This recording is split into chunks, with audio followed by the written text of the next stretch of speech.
Party ہے تحریک انصاف، اس کے لوگ لاپتہ ہو جاتے ہیں، پولیس کو نہیں ملتے، اینٹی کرپشن کو نہیں ملتے، نیب کو نہیں ملتے، پوری دنیا ڈھونڈتی ہے، ماں باپ روتے ہیں، چلاتے ہیں، عدالتوں میں جاتے ہیں، وہ تھانے پولیس کے پاس جاتے ہیں، اچانک وہ کون سی اینک لگتی ہے کہ انہیں صرف راستہ استقام پارٹی کا نظر آتا ہے؟ یہ اینک کب ایجاد ہوئی، کس نے کی، اس کا بانی کون ہے؟ کوئی رہنمائی فرما دیں، آپ تو قانون کے ماہر ہیں، ہم تو کمزور آدمی ہیں۔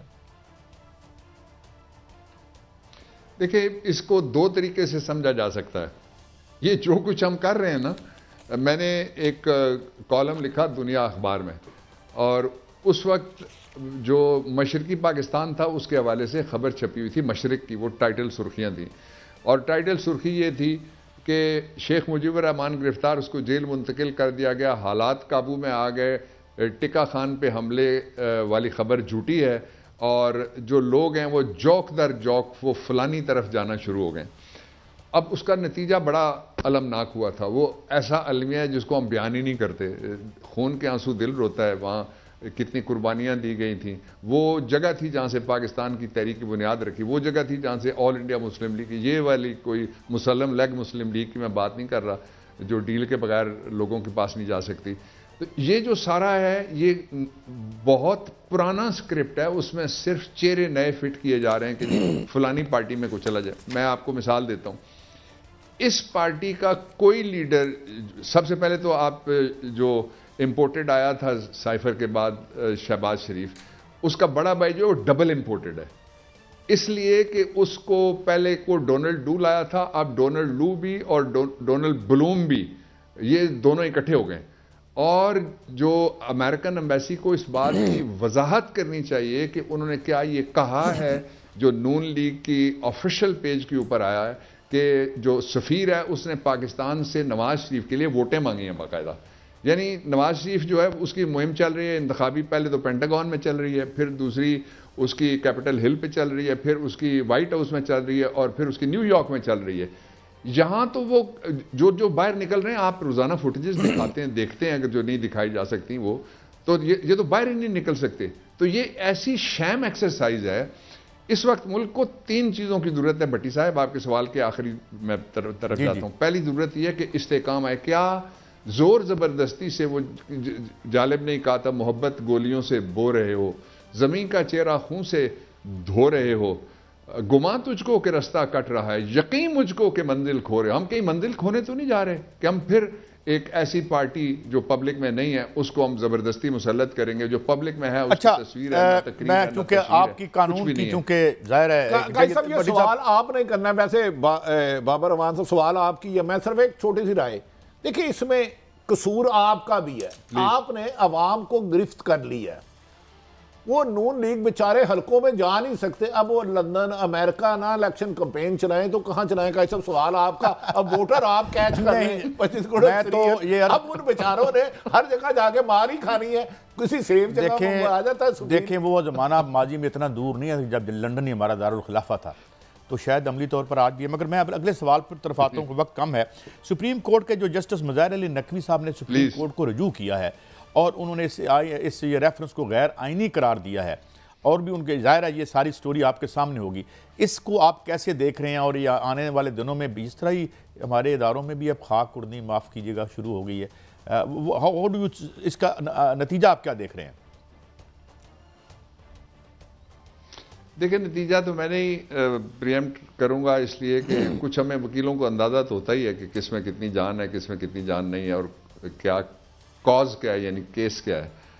لیکن کیونکہ یہ سب جوڈس ہے آرٹیکل 209 کے نیچے جو سپریم جوڈیشل کاؤنسل ہے، لیکن میں ایک بات ضرور کہنا چاہتا ہوں کہ اس کا ایک سیاسی پہلو بھی نکلتا ہے۔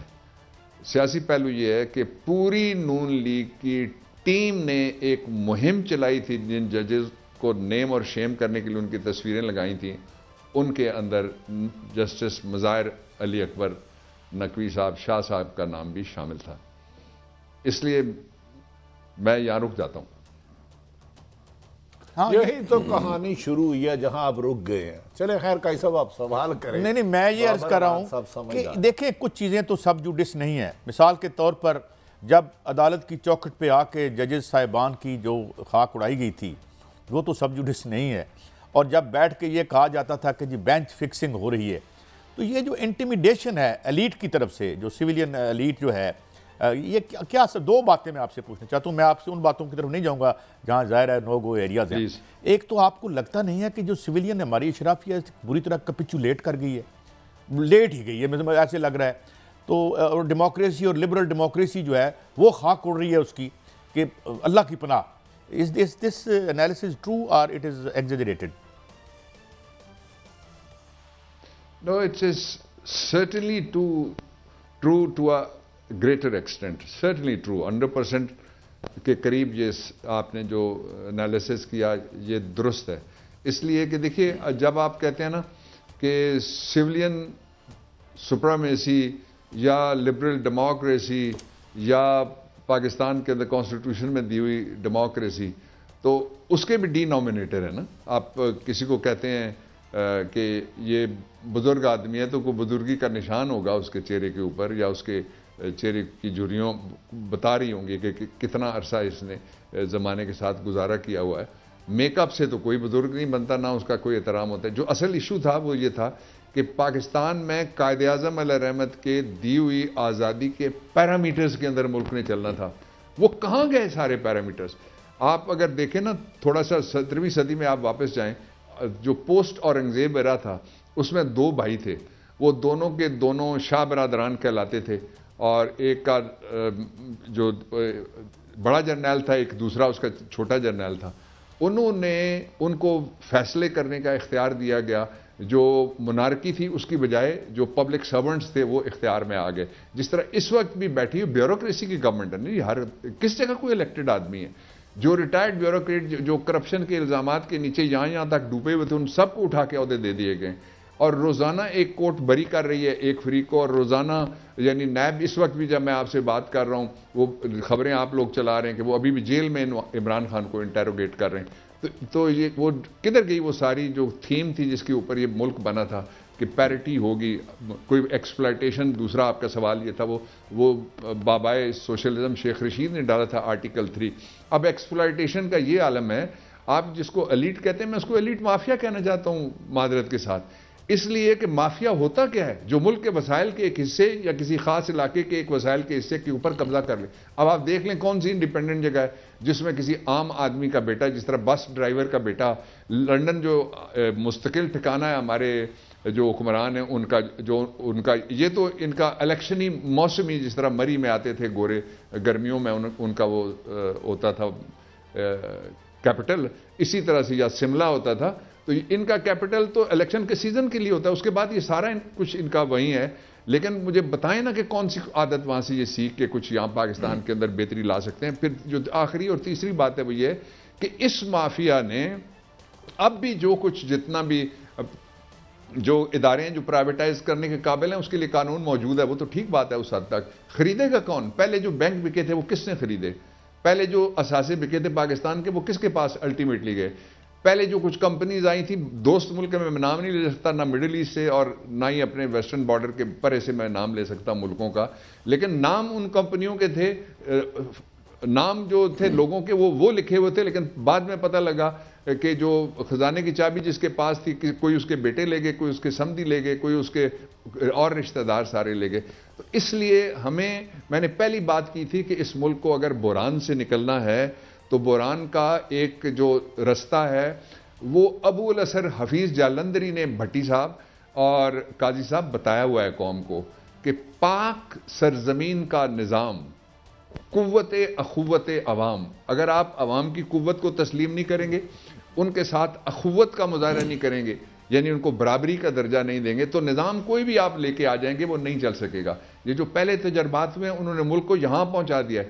کل کسی نے مجھے وہاں سے بھیجی، ایک جرنلسٹ گئے ہوئے ہیں اسلام آباد کے کابل میں، تو انہوں نے بھیجا، اس نے کہا کہ 4.5 روپے پاکستانی دے کے میں نے 1 افغانی روپیہ خریدا ہے. میں گیا تھا، پروفیسر ابراہیم بھی اس میں شامل تھے جماعت اسلامی والے، اور کچھ لوگ بھی شامل تھے. کچھ لوگ تھے جو اسلام آباد میں رہے جب انہوں نے رجیم چینج ایک دفعہ ہوئی تھی طالبان کے آنے سے پہلے. طالبان اس وقت 4 اسیاب میں بیٹھے ہوئے تھے, تو انہوں نے آریان ایئر بھیجا. ہم گئے ان کی استاد برہان الدین ربانی کی صدارت کا حلف دیکھنے کے لیے. تو آپ یقین کریں کہ میں نے اس کو, ایک آدمی کو میں نے اس وقت کوئی 500 روپے کا نوٹ تھا یا کیا نوٹ تھا, میں نے دیا, تو اس نے مجھے اتنا بڑا ایک دتھا, ایک میں نے جیکٹ خریدی وہاں فوجی ٹائپ کی تھی, تو اتنا بڑا دتھا جو تھا وہ مجھے افغانی روپے کا اس 500 روپے کے عوض پکڑایا, جو میں نے اس کو کہا بھائی یہ رکھ لو, میں کدھر یہ سنبھال کے واپس لے کے 500 روپے میں. بابر امان صاحب یہ رہنمائی پہنچ گئے. جسٹس مظاہر علی نقوی صاحب کچھ جج صاحبان پر اختلاف کر رہے ہیں. پہلے ایک سیاسی جماعت الیکشن کمپین چلاتی ہے ان کے خلاف, وہ عدم اعتماد کرتے ہیں کچھ جج صاحبان محترم صاحب پر. تو کیا جوڈیشل کمیشن میں ہوتا کون ہے, اور میکسیمم اس کا کیا فیصلہ ہو سکتا ہے؟ اگر ایک چیف سپریم کورٹ کا خود جسٹس کہہ رہا ہے کہ مجھے فلاں دوست پر اعتراض ہے, تو میکسیمم کیا سزا ہو سکتی ہے؟ اور کیا اس طرح سیاسی جماعتوں کے کہنے پر ہم اپنے عدلیہ کے سب سے اوپر جو سپیریئر سپریم کورٹ ہے ان کے جج صاحبان کو بھی گھر بھیجتے رہیں گے؟ دیکھیں 3 باتیں آپ نے جو کی ہیں. پہلی بات یہ ہے کہ آرٹیکل 209 میں جو سپریم جوڈیشل کاؤنسل ہے وہ بیٹھتی اس لیے ہے کہ اگر کوئی کمپلینٹ ثابت ہو جائے تو وہ ریکمنڈیشن بھیجتی ہے صدر کو کہ ان کو ریموو کر دیا جائے, یعنی جج کے عہدے سے ہٹا دیا جائے. سزا جو ہو سکتی والا آپ کا پورشن تھا, اس کا جواب یہ ہے. جو دوسرا ہے اس میں سینئر 3 ججز بیٹھتے ہیں, اور جس صوبے کے ہوں اس صوبے کے اندر سے ایڈوکیٹ جنرل بھی بیٹھتے ہیں, اور اس صوبے کے چیف جسٹس بھی بیٹھتے ہیں. اور جو سینئر 3 ججز کا مطلب یہ ہے کہ پہلے جو سینئر ججز ہیں ہمارے 4, وہ سپریم جوڈیشل کاؤنسل میں including the honourable chief justice of Pakistan وہ بیٹھتے ہیں. اور یہ انکوزیٹوریل ایک پروسیڈنگ ہوتی ہے جس میں یہ مثالیں بھی موجود ہیں. جس طرح ایک آپ کو یاد ہے جنرل مشرف نے 209 کا ایک دیا تھا ریفرنس, اس کو چیلنج کیا تھا ایک طرح سے ریٹ جوریسڈکشن جو 184(3) اس کے نیچے اس وقت جو چیف جسٹس اس وقت کے تھے اس نے چیلنج کیا, اور کورٹ نے وہ کواش کر دیا تھا.